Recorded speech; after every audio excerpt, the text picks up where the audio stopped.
There's a generation nobody really talks about, and it's starting to make psychologists genuinely uncomfortable. Generation Jones, born roughly between 1954 and 1965, exists in this strange void between baby boomers and Gen X. They're too young to remember Woodstock, but too old for MTV's heyday. And what happened to their brains during this specific window might explain why they think so differently from everyone around them. Let's start with something that sounds almost cruel. Generation Jones grew up being promised everything, and then watched those promises evaporate right before their eyes. Boomers got the post-war prosperity, the affordable housing, the pensions. Gen X came after and knew the game was rigged from the start. But Jones, they were raised on pure optimism, told they could be anything, do anything, only to graduate into the worst economy since the Depression. The psychological term for this is unfulfilled expectation, and it rewires how you see the world permanently. Think about what that does to a developing mind. You're 7 years old watching moon landings on TV. Your teachers tell you the future is limitless. Your parents promise you'll have it better than they did. Then you turn 22 and there are no jobs. Interest rates hit 18%. The factories are closing. Everything you were told would be there just isn't. But here's where it gets fascinating. That experience created something researchers call adaptive cynicism. Not the bitter cynicism of someone who never believed in anything, but the measured skepticism of someone who learned to hope carefully. Generation Jones developed this psychological defense mechanism where they could hold optimism and doubt in their minds simultaneously, without cognitive dissonance tearing them apart. You can see this play out in how they approach risk. Boomers tend to be confident, sometimes overly so, because their formative experiences validated their worldview. Gen X learned early that the system is broken, and the only way to survive it is to save yourself. Generation Jones sits right in the middle. They'll take calculated risks, but they always have a backup plan. Always. Because they remember what it felt like when the safety net disappeared. There's a reason Barack Obama, the politician who literally campaigned on hope and change, is a Jones. So are countless others who mastered this balance between idealism and pragmatism. They can inspire people with visions of what's possible, while simultaneously planning for what's probable. Now let's talk about their relationship with authority, because this is where things get really interesting. Generation Jones came of age during Watergate, during Vietnam, during a period when every institution Americans trusted revealed itself to be either corrupt or incompetent or both. But unlike Gen X, who responded by rejecting authority entirely, Jones developed something more nuanced. They learned to work within systems while never fully trusting them. A study from the Journal of Social Psychology found that people born in this cohort show higher levels of what researchers call institutional skepticism paired with personal agency. Translation: they don't trust the system, but they believe they can navigate it if they're smart enough. That's a completely different mindset from the generations on either side of them. This shows up in their work patterns. Generation Jones are the people who've been at the same company for 20 years, but never once believed in company loyalty. They stayed because it was strategic, because they were building skills, because they were waiting for the right moment. But they never drank the corporate Kool-Aid. They watched their parents get betrayed by companies they'd devoted their lives to. That lesson stuck. And then there's the technology piece, which nobody discusses enough. Generation Jones had to learn computers as adults, but they learned them when computers were still simple enough to understand completely. They programmed in BASIC. They understood how operating systems worked at a fundamental level. They're not intimidated by technology because they watched it get built from the ground up.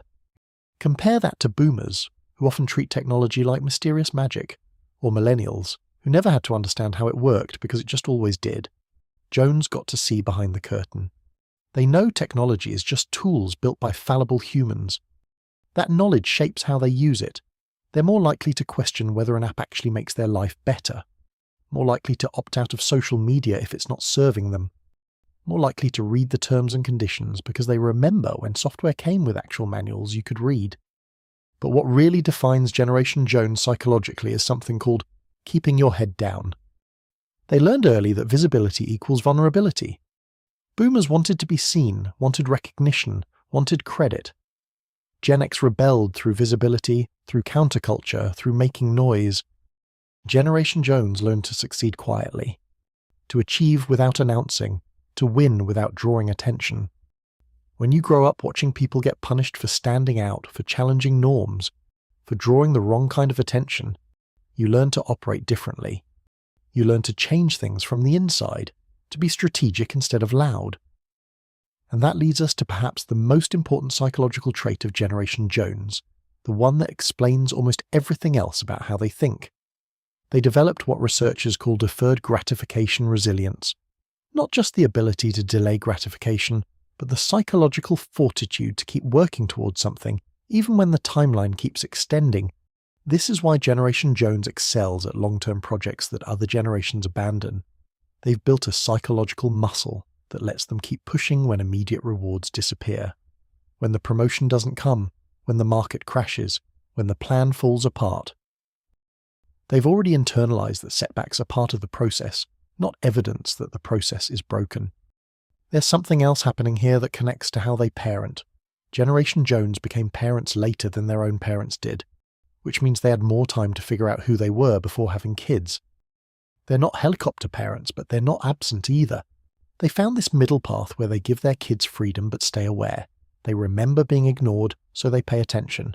But they also remember learning through struggle, so they don't solve every problem for their children. Research on parenting styles shows that Generation Jones tends toward what psychologists call authoritative parenting, which combines high expectations with emotional support. Not authoritarian like their parents, not permissive like some younger parents, but something balanced between the two extremes. Their kids get to fail, but someone's there when they do. And financially, Generation Jones operates with a unique blend of caution and ambition. They save more aggressively than boomers, but invest more boldly than Gen X. They witnessed their parents lose pensions, watched the dot-com bubble burst, survived the 2008 crash. Each time, they learned something different about risk. They're not afraid of it, but they respect it in ways that come from direct experience rather than theory. A 2018 study from the Financial Psychology Institute found that people born between 1954 and 1965 show the highest rates of diversified financial planning. They don't put all their faith in one strategy, because they've seen too many single strategies fail. They hedge. They prepare for multiple scenarios. They hope for the best, but genuinely plan for the worst. The cultural invisibility of Generation Jones might actually be their greatest asset. While boomers dominated headlines and Gen X defined counterculture, and millennials became the focus of endless think pieces, Jones just kept working. They built things. They fixed things. They held institutions together during transitions that could have torn them apart. Think about who actually kept companies running during massive technological shifts. Who trained themselves on new systems while still maintaining old ones. Who translated between generations that couldn't understand each other. Generation Jones did that work, largely without recognition, because recognition was never the point. They developed what you might call strategic invisibility. Not hiding exactly, but operating effectively without drawing fire. In corporate environments, they're the ones who implement change without announcing it, who solve problems before they become crises, who know how to get things done regardless of official channels. This skill set becomes more valuable as they age.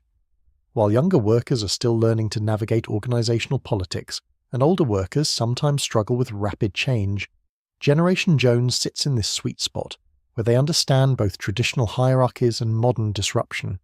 Generation Jones reports higher rates of what psychologists call identity diffusion, the sense that you've been so many different versions of yourself that you're not sure which one is real.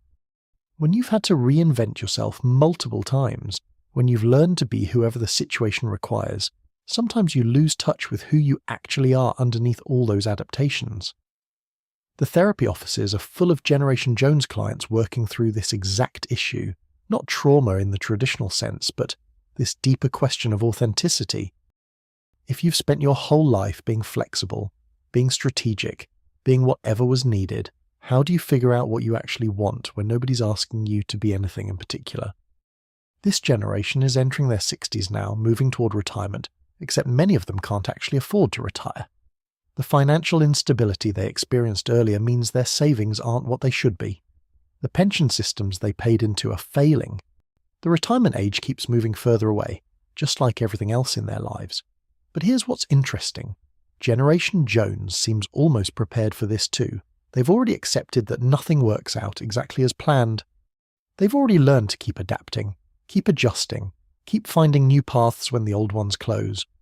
Retirement might not look like they expected, but then again, nothing ever has.